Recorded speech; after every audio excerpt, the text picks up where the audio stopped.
Account number है कहाँ है? आज देखो, बस शाम को उसके अकाउंट में पैसा आ जाता है और उसको कहा जाता है लिखित में 6 महीने तक ये पैसा आएगा और सरकार 6 महीने में तुम्हें रोजगार दे देगी, तुम्हारी व्यवस्था कर देगी और जिस दिन तुमको रोजगार मिल जाएगा ये पैसा तुम्हारे अकाउंट में आना बंद हो जाएगा।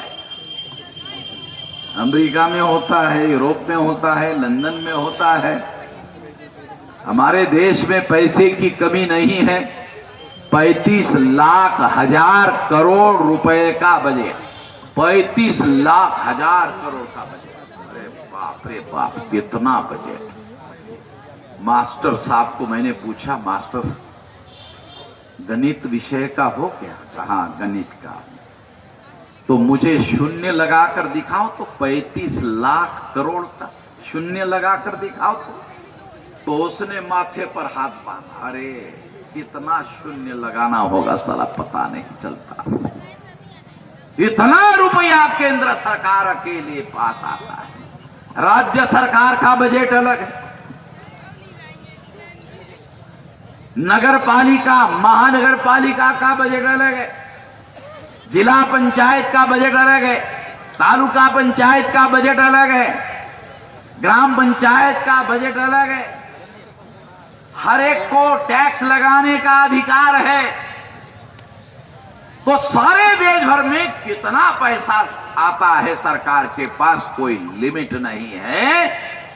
और इतना ज्यादा पैसा आने के बाद भी गांव के 90% और शहरों के 75% लोग भूखमरी और अर्ध भूखमरी के शिकार है। पैसे की कमी यहां नहीं है, यहां अल्पजन लोगों का राज है और अल्पजन लोग केवल अपने लिए योजना बनाते हैं और अपने लिए विकास का कार्यक्रम चलाते हैं। इस वजह से इस देश में ये सारा का सारा सत्यानाश होता है। केवल इतना होना चाहिए, development of the people of the country में रोटी, कपड़ा, मकान, शिक्षा, स्वास्थ्य, रोजगार नहीं तो स्वयं रोजगार नहीं तो बेरोजगार भत्ता, इतना का, बिल्कुल इतना का। हमारे आदमी एससी, एसटी, ओबीसी और माइनॉरिटी के लोग कोई मुफ्त का 5 किलो मोदीवा नहीं चाहिए रे तेरा 5 किलो मुफ्त का। मेहनत से, पसीने से रोजगार दे दो, मेहनत से पैसा कमाएंगे और मेहनत का सम्मान और इज्जत से खाएंगे। और जो शरीर में खून बनेगा वो इज्जत वाला खून बनेगा, सम्मान वाला खून बनेगा, स्वाभिमान वाला खून बनेगा। इसके लिए हम लोग इस देश में परिवर्तन चाहते हैं। नरेंद्र मोदी कहता है मैं बैकवर्ड हूं, मगर सुप्रीम कोर्ट में लिख कर दिया गिनती नहीं करूंगा, कुत्तों की करूंगा, बिल्ली की करूंगा, जानवर की करूंगा, मगर तुम पिछड़े वर्ग के लोगों की नहीं करूंगा। पिछड़े वर्ग का प्रधानमंत्री खुद ही गिनती नहीं करा रहा, हमारे लोगों की गिनती नहीं करवा रहा है। तो इस तरह से सिद्ध होता है ये मुखौटा है, ये मुखौटा है, सत्ता किसी और के हाथ में है। ए नॉमिनेटेड प्रधानमंत्री है, ए नॉमिनेटेड प्रधानमंत्री है। अंग्रेजी का शब्द है, बाबा साहब आम्बेडकर ने 1932 में यूज किया था राउंड टेबल कॉन्फ्रेंस में। ए नॉमिनेटेड पीएम है, नॉमिनेटेड अंग्रेजी का शब्द है। ये समझ में नहीं आएगा आपको। मैं आपको इसका हिंदी में ट्रांसलेट करके बताता हूं। मैं देहाती आदमी हूं, देहाती उदाहरण देता हूं, आप लोगों को समझ में आएगा। ये महिलाओं की माफी मांग करके कहता हूं, समझ में नहीं आता इसलिए कहना पड़ रहा है। गांव में शादी होती है तो आदमी परिचय कराता है, ये मेरी शादीशुदा बीवी है, ये धर्म पत्नी है, ये शादीशुदा बीवी है। तो दूसरा आदमी पूछता है, ये कौन है? ऐसे रखे हुए, क्या कहता है? ये ऐसे रखी हुई है। ये नरेंद्र मोदी भी ब्राह्मणों का ऐसे रखा हुआ प्रधानमंत्री है।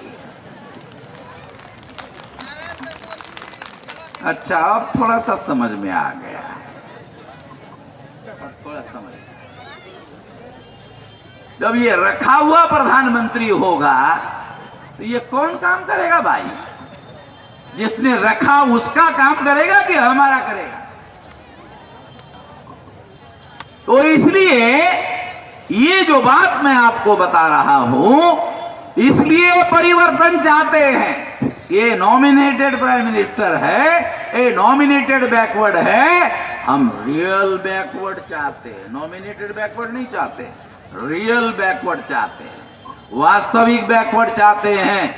और जब वो वास्तविक बैकवर्ड संसद में, विधानसभा में आ जाएंगे तो परिवर्तन होगा, कोई रोक नहीं सकता। ब्राह्मण तो बहुत दूर की बात है, ब्रह्मा भी नहीं रोक सकता। सुन लीजिए, ब्रह्मा भी नहीं रोक सकता। अब आप वोटर लिस्ट में वोटर का नाम लिखने के लिए जाते होगे नहीं? जाते, वोटर लिस्ट में नाम लिखने के लिए जाते हो तो वो कर्मचारी पूछता है, आपका एड्रेस है? है। ब्रह्मा को पूछो, ब्रह्मा जी आपका एड्रेस है? बोलता है एड्रेस? तो ब्रह्मा जी का तो कोई एड्रेस ही नहीं। हमारा एड्रेस होता है, वोटर लिस्ट में नाम आता है, तो ब्रह्मा जी का एड्रेस ही नहीं होता है। जब ब्रह्मा जी का एड्रेस नहीं होता है, वोटर लिस्ट में ब्रह्मा जी का नाम नहीं आता है। और संविधान क्या कहता है कि इस देश का राजा चुनने का अधिकार जिसका वोटर लिस्ट में नाम है उसका अधिकार है। जब ब्रह्मा जी का वोटर लिस्ट में नाम ही नहीं है, नमवा नहीं है, तो क्या कर लेगा वो क्या कर लेगा? उसके पास कुछ है ही नहीं। तो इसलिए कह रहा हूं ये बात, इसमें हम लोग, बाबा साहब अम्बेडकर ने आप लोगों को वोट का अधिकार दिया, काहे के लिए दिया? आप कहते हो, तमाम बैकवर्ड क्लासेस के लोग कहते हैं, क्या कहते हैं? अरे वोट देने के लिए दिया है बाबा साहब अम्बेडकर ने, दिया वोट का अधिकार, वोट देने के लिए दिया है, वोट देने के लिए नहीं दिया। वोट का अधिकार शासक बनने का अधिकार है, ये वोट देने का अधिकार नहीं है, ये शासक बनने का अधिकार है। जिस दिन हमारे लोगों को मालूम हो जाएगा कि ये वोट का अधिकार वोट देने का अधिकार नहीं है, ये शासक बनने का अधिकार है, तो हमारे लोग शासक बनने के लिए वोट के अधिकार का उपयोग करेंगे। तो वोट के अधिकार का उपयोग शासक बनने के लिए करना होगा, नहीं तो आज तक आप लोग वोट का अधिकार, वोट देने का अधिकार मान लिया तो वोट दान करते रहे।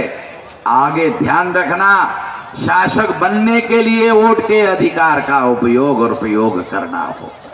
हमारे लोगों को ये बात समझकर, जानकर, बूझकर, विचार पूर्वक वोट का अधिकार ये शासक बनने का अधिकार है, इसलिए संविधान में ये अधिकार बाबा साहब अम्बेडकर के द्वारा आप लोगों को दिया हुआ है। और इसकी लंबी लड़ाई